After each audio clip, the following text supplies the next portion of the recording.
जय श्रीराम. आज श्रीरामचरितमानस भाग 129. रामे चित्तलयः सदा भवतु मे, भो राम मामुद्धर.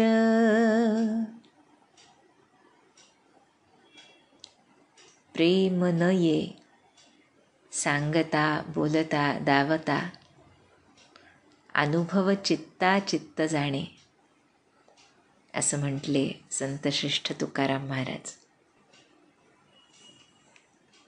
प्रेम ही एक अशी अतर्क्य अनाकलनीय गोष्ट आहे. मुख्यतः जेव्हा ती भगवत राज्यामध्ये एस्टॅब्लिश्ड असते तेव्हा, म्हणजे फक्त तू सुद्धा असं नसतं, फक्त तू हा भाव जेव्हा भगवत चरणी शिष्याचा भक्ताचा अंतःकरणपूर्वक निर्माण होतो, त्यावेळेला चित्तलयासाठी इतर काही करण्याची गरज भासत नाही. भगवंताची नड आणि त्यातून भगवंताचं सहज प्रेम हा संबंध परमार्थाचा आलेख आहे. ह्याच्या पलीकडे भक्तिमार्गामध्ये इतर कशासाठी स्थान असत नाही, आणि ते असलंच तर ते केवळ बाय प्रॉडक्ट्स असतात. प्रेम हा त्याचा पिव्होटल पॉईंट आहे. सुरुवात प्रेमानं होते, पण जसजसा तो भक्त शिष्य भगवत प्रेमामध्ये बुडवायला लागतो, तसतसं आपलं प्रेम किती तोकडं आहे याची जाणीव होते. आणि जर अनंत जन्मांच्या पुण्याईनं भगवंतांनी सद्गुरूंच्या रूपामध्ये येऊन त्या भक्ताला त्या प्रेमाची खरी जाणीव करून द्यायचं ठरवलं, तर मात्र त्या शिष्याच्या मनामध्ये प्रेमाबद्दल कोणताही संशय विकल्प उरत नाही. कारण त्याला पक्क समजून चुकतं की खरं प्रेम हे केवळ माझे सद्गुरू, जे माझे भगवंत आहेत, तेच करू शकतात. आणि मग तो चित्तलय अगदी सहजपणे कोणत्याही मीपणाच्या अंशाविरहित असा त्याचा होतो. इथे आपण जी कथा बघतोय रामचरितमानसची, त्यामध्ये राजर्षी जनकांचं वर्णन करताना म्हणाले तुलसीदास, प्रीती की रीती तौ न परई कही, की जनकांच्या प्रेमाची रीत ही सांगण्याच्या पलीकडची आहे. ज्ञानी आहेत राजर्षी जनक, राजऋषी आहेत, पण भगवान श्रीरामांना बघितल्यापासून आणि जानकीनं त्यांना वरल्यानंतर त्यांची जी अवस्था आहे ती केवळ एक भक्तच जाणू शकतो अशी ती अवस्था आहे. आणि म्हणून कौशिक विश्वामित्र ऋषींबद्दल अनावर प्रेम दाटून आलंय राजर्षी जनकांच्या मनात. आणि ते जे प्रेम आहे ते असंच आहे, सांगता बोलता दावता येत नाही. कारण त्या प्रेमाची नीव जी आहे ती राम प्रेमावर आधारित आहे. आणि म्हणून आज तुलसीदास पुढं वर्णन करतायत अजून काय काय विधी परिपूर्ण केले राजर्षींनी. तर वामदेव आदिक ऋषय पूजे मुदित महिषा, दिये दिव्य आसन सबही, सब सन लही असीसा. अनेक ऋषी तिथं विराजमान आहेत. वामदेवादी ऋषींची अत्यंत प्रसन्न चित्तानं पूजा केली राजर्षी जनकांनी म्हणलंय. सर्वांना दिव्य आसनं दिली आणि त्यांच्याकडून आशीर्वाद घेतला. आता राजर्षी जनक आपल्या व्याह्यांची, महाराज दशरथांची पूजा करतायत. म्हणाले, बहुरी कीन्ही कौसलपती पूजा, जानी ईस सम भाऊन दूजा. कीन्ही जोरी कर विनय बड़ाई, कही निज भाग्य विभव बहुताई. मग राजर्षी जनकांनी कोसलाधीश राजा दशरथ यांची पूजा केली. कशी केली? ईस सम, महादेवान समान मानून पूजा केली. आणि म्हटलंय की इतर कोणत्या भावनेनं पूजा केली नाही, म्हणजे प्रत्यक्ष ईश्वर मानून त्यांनी आपल्या व्याह्यांची पूजा केली. आणि मग त्यांच्याशी आता आपला संबंध येतोय हे लक्षात येऊन आपल्या भाग्याचा आणि वैभवाचा विस्तार होतोय हे लक्षात आलं राजर्षी जनकांना. हे त्यांना माहीत आहे. त्यामुळे त्याची प्रशंसा करत, आपल्या भाग्याची, वैभवाची प्रशंसा करत की आम्हाला राजा दशरथांसारखे व्याही मिळाले असं म्हणत राजर्षींनी त्यांना हात जोडून विनंती केली आणि त्यांचा आदर सत्कार केला. आणि मग पूजे भूपती सकल बराती, समधी समसादर सब भाती. आसन उचित दिए सब काहू, कहूँ काह मुख एक उछाहू. सर्वच वऱ्हाडी मंडळी जी आली होती त्यांना व्याही दशरथांप्रमाणेच समजून सर्व प्रकारे आदरानं पूजन केलं राजर्षी जनकांनी आणि सर्वांना यथायोग्य आसनं दिली. काहं काह मुख एक उछाहू. या उत्सवाचं वर्णन मी एका मुखानं कसं बरं करू म्हणतायत तुलसीदास. आणि ह्याच मान सन्मान आदर सत्कारामध्ये काय काय केलं तर सकल बरात जनक सन्मानी, दान मान बिनती परवानी. विधि हरिहरु दिसि पति दिन राऊ, जे जानहि रघुबीर प्रभाऊ. कपट प्रबर वेश बनाए, कौतुक देखहि अति सचु पाए. पूजे जनक देव सम जाने, दिए सुआसन बिनु पहिचाने. पहिचान को केहि जान सबहि, अपान सुधि भोरी भई. आनंद कंदु बिलोकी दूलहु, उभय दिसि आनंदमयी. सुर लखे राम सुजान पूजे, मानसिक आसन दये. अवलोकी सीलु सुभाऊ प्रभु को, विबुध मन प्रमुदित भये. राजर्षी जनकांनी सर्वांनाच दानदक्षिणा मान सन्मान करून त्यांचा आदर केला. अतिशय गोड अशा वाणीनं विनयानं त्या सर्व वऱ्हाडी मंडळींचं स्वागत केलं. आणि तिथे अजून कोण उपस्थित होते आपण बघितलं. प्रत्यक्ष ब्रह्मदेव, विष्णू, शिवभगवान, दिक्पाल, सूर्य हे सर्व उपस्थित होते. जे जानही रघुबीर प्रभाऊ, जे रघुनाथांचा प्रभाव जाणत होते आणि त्यामुळे ब्राह्मणांचं सुंदर वेश घेऊन मोठ्या आनंदानं ते सर्व लीला बघत होते.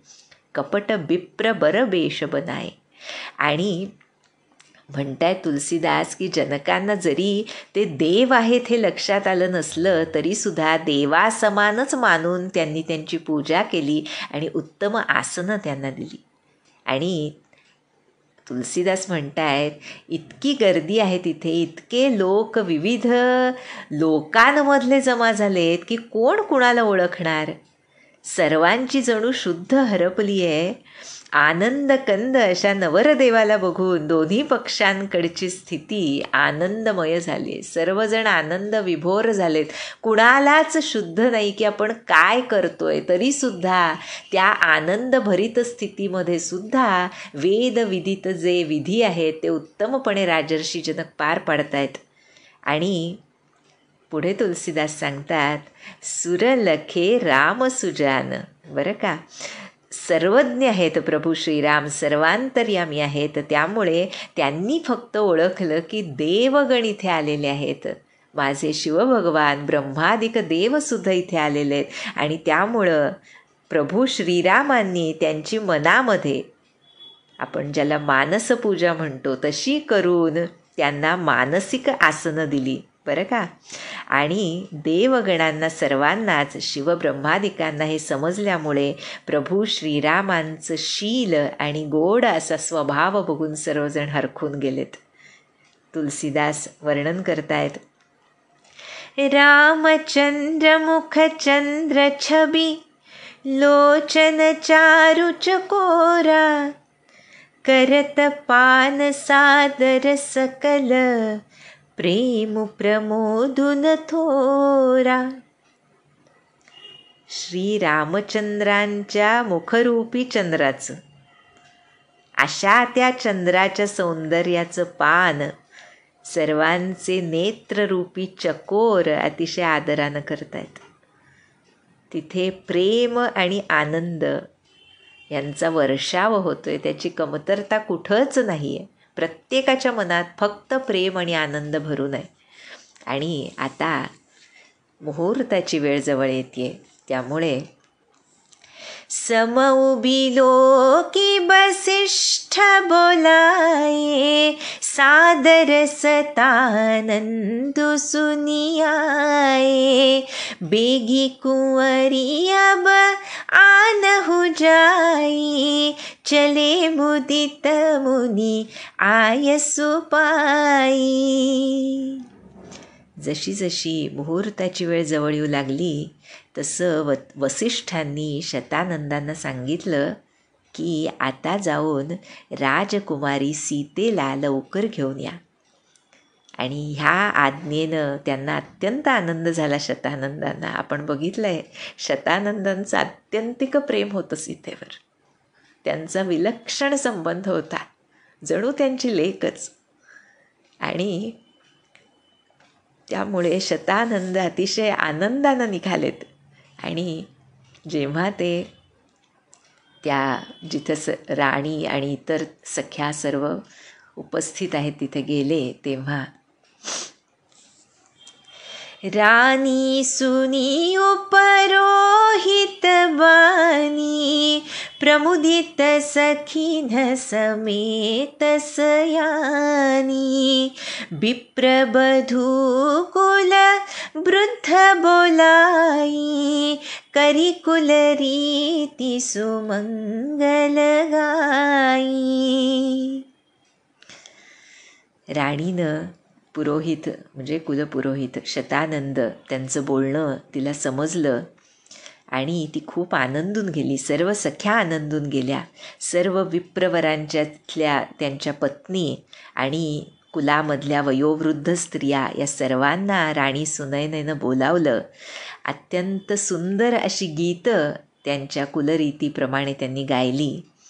आणि तिथे कोण आलं होतं तर नारी बेशजे सुरबर बामा सकल सुभाय सुंदरी श्यामा तिन्हि देखी सुख पावही नारी बिनु पहिचानी प्राण होते प्यारी बार बार सनमान ही रानी उमार मा सारद समजानी सिय सवारी समाजु बनाई मुदित मंडप ही चली लवाई.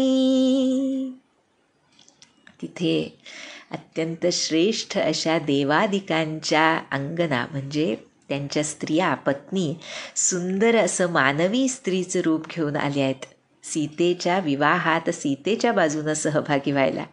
अतिशय सुंदर 16 युवती अशा या तरुणी आहेत आणि त्यांना बघून ह्या अंतःपुरातल्या सर्व स्त्रियांना अतिशय आनंद झाला आहे. असं म्हणताय तुलसीदास, ह्यांचीसुद्धा इथे ओळख नसताना सुद्धा त्या सर्वांना प्राणाहूनही त्या अधिक प्रिय वाटू लागल्या आहेत आणि त्यांना पार्वती, लक्ष्मी आणि सरस्वतीसारखं मानून राणीनं त्यांचा सन्मान केला. आहेतच त्या, पण तिला न कळून तरी कसं असतं, ज्या वेळेला तो देवत्वाचा अंश प्रकट होतो त्यावेळेला शुद्ध मनाच्या व्यक्तीला ते समजतं आणि त्यामुळे राणीनं तसंच मानून त्यांचा सन्मान केला. त्यानंतर त्या अंतःपुरातल्या सर्व स्त्रिया आणि सख्या यांनी अतिशय सुंदर असा सीतेचा साज शृंगार केला आणि तिला बरोबर घेऊन प्रसन्न चित्तानं ह्या सर्व सख्या मंडपाकडे निघाल्या. चलिल्याई सीत ही सखी सादर सजी सुमंगल भामिनी नवसप्त साजे सुंदरी सब मत कुंजर गामिनी कलगान सुनी मुनी ध्यान त्यागही काम कोकिल लाजही मंजीर नूपुर कलित कंकन तालगती बरबाजही. सुंदर मंगल साज लेवून त्या अंतःपुरातल्या स्त्रिया आणि सख्या अत्यादरानं आनंदानं सीतेला घेऊन निघाल्यात. 16 शृंगार सर्वांनी केलेत आणि गजगामिनीच्या चालीनं चालतायत. असं मनोहर गान गातायत की मुनींचं सुद्धा ध्यानभंग व्हावं म्हणतायत तुलसीदास आणि कामदेवाच्या कोकिळाही लज्जित होऊन जाव्यात. नूपूर त्यांचे जे त्यांनी आभूषणं घातली होती ते नूपूर, पैंजणं, हातातली सुंदर कंकणं तालासुरावर अतिशय सुंदर वाजत होती आणि सोहती बनिता बृंदमहु सहज सुहावनी सिया छबिलल नागन मध्य जनु सुषमातीय कमनीया. सर्वच सुंदर स्त्रिया आहेत. त्या स्वभावतः असलेल्या सुंदर स्त्रियांच्या मेळाव्यात सीता अशी शोभून दिसतीये म्हणतायत की जणू त्या लावण्यमयी ललनांच्या मध्ये परम मनोहर शोभिवंत स्त्री उपस्थित असावी. आणि कसं तिचं वर्णन करता येईल सीतेचं म्हणतायत. सिय सुंदरता बरनी न जाई लघुमती बहुत मनोहरताई आवत देखी बराती धसीता रूप रासी सब भांति पुनीता. कसं सीतेच्या सौंदर्याचं वर्णन करता येईल म्हणतायत तुलसीदास म्हणतायत. कारण काय, का वर्णन करता येत नाही तर बुद्धी फार अल्प आहे आणि ते सौंदर्य त्या बुद्धीच्या पलीकडचं अतिशय मनोहर असं आहे. रूपाची खाण आणि सबभाती पुनीता, सर्व प्रकारे पवित्र पुनीत अशा सीतेला येताना त्या वऱ्हाडी मंडळींनी बघितलं आणि काय केलं. सब ही मन किए प्रणामा देखी राम भये पूरन कामा हर्षे दशरथ सुतन समेता कही न जाई उर आनंदु जेता. काय गोड. सर्वांनी मुख्यतः इथे देवादिकांनी म्हटलंय की सीतेला मनातल्या मनात प्रणाम केला. पहा बरं, जी वधू आहे पण तिचं खरं स्वरूप काय आहे, ती जगताची माता आहे हे भान त्या देवादिकांना आहे. त्यामुळे त्यांनी तिला मनातल्या मनात प्रणाम केला आणि म्हटलंय, देखी राम भये पूर्ण कामा. आणि त्यानंतर जेव्हा त्यांनी श्री रामचंद्रांना बघितलं तेव्हा तेच स्वतः पूर्ण काम झाले. रामांसारखे पूर्ण काम झाले सर्वजणच, म्हणजेच कृतकृत्य झाले. काहीही करायचं न उरणं अशी ती कृतकृत्य अवस्था त्या सीतारामांना बघून त्यांची झालेली आहे, सर्वच वऱ्हाडी मंडळींची.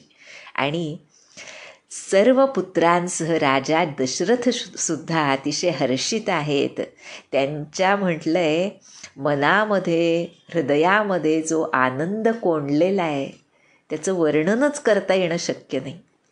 आणि मग सर्वच जण आनंदानं सुर प्रणामु करी बरी सही फूला, मुनि असीस धुनी मंगल मूला, गान निसान कोलाहल भारी, प्रेम प्रमोद मगन नर नारी, एहि विधि सिय मंडप ही आई, प्रमुदित शांति पढ़हि मुनिराई, तेहि अवसर कर विधि व्यवहारु, दुहु कुल गुरु सब कीन्ह अचारु,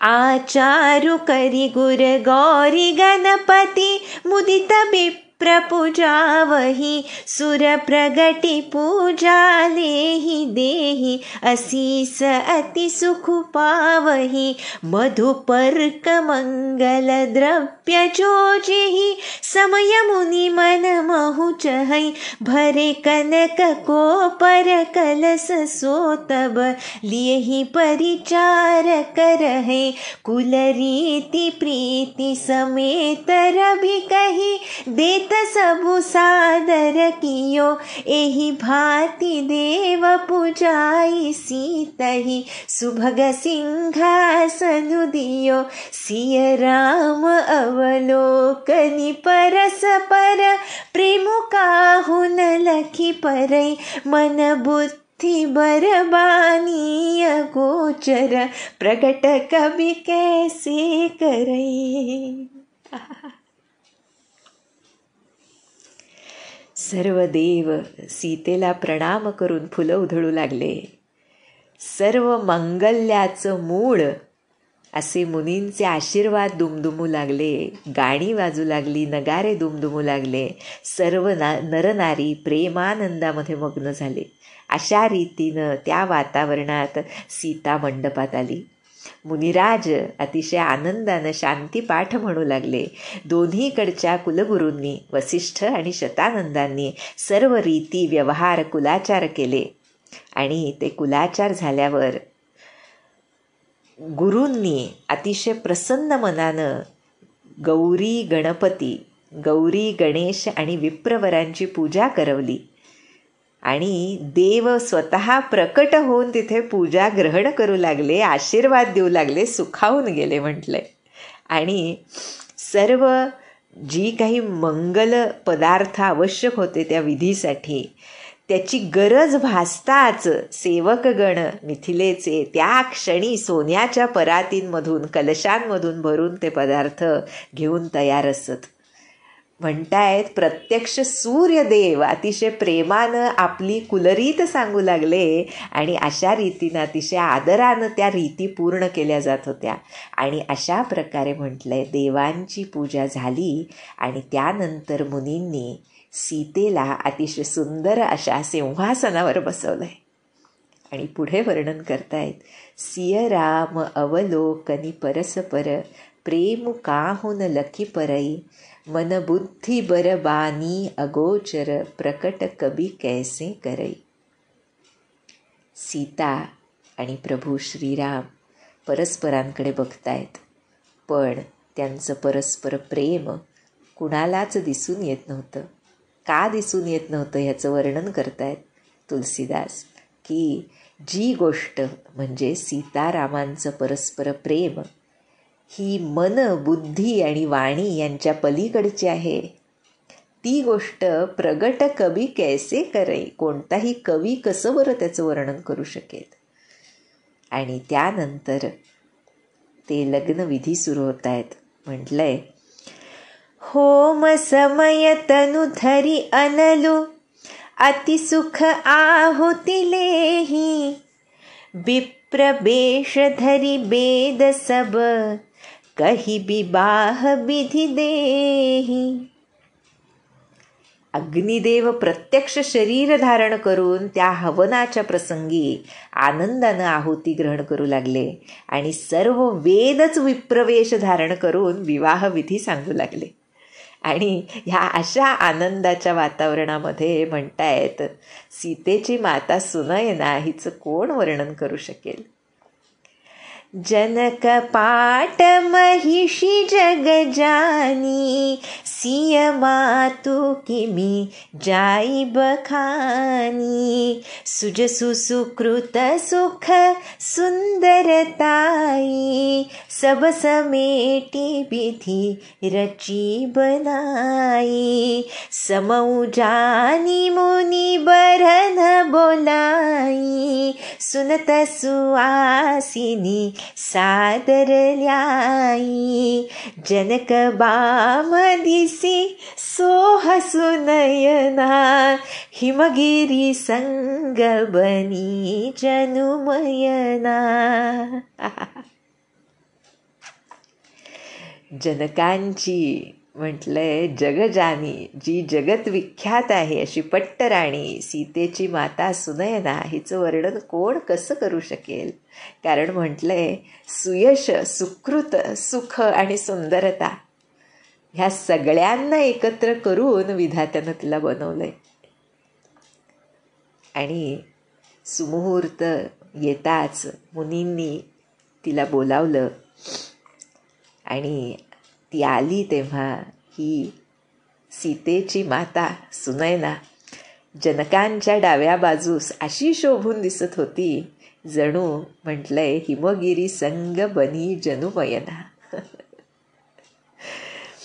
हिमवान आमच्या गौरी मातेचे वडील, त्या हिमवानाबरोबर गौरी मातेची आई मैना शोभावी, तशी सुनयना माता जनकांच्या डाव्या बाजूला शोभून दिसते. आणि यानंतर आता वरपूजेला सुरुवात होणार आहे. प्रभू श्रीरामांची वरपूजा हे सुनयना आणि जनक महाराज करणार आहेत. त्याचं अतिशय सुंदर वर्णन तुलसीदासांनी केलं आहे. ते आपण पुढच्या भागात बघूया. जानकी जीवन स्मरण. जय जय राम.